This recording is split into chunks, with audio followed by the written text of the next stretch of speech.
Men hammaga ergashish uchun tug'ilmaganman. Men zabt etish uchun tug'ilganman. Ikkilanish bu halokat, shubhalanish esa tiz cho'kishdir. Men bo'yin egish uchun yaratilmaganman. Omad ehtiyotkorlar uchun emas, unga qat'iyat bilan intilganlarga keladi. Mening imperiyam sovg'a qilinmagan, janglar bilan qo'lga kiritilgan. Yetakchining kuchi uning armiyasi kuchidadir. Men qo'y boshchiligidagi sherlar armiyasidan qo'rqmayman. Ammo sher boshchiligidagi qo'ylar armiyasi haqiqiy kuchga aylanadi.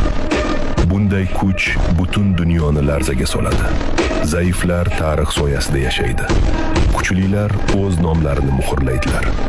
Hatto asrlar o'tsa ham mening ismim pichirlab emas, baland ovozda aytiladi.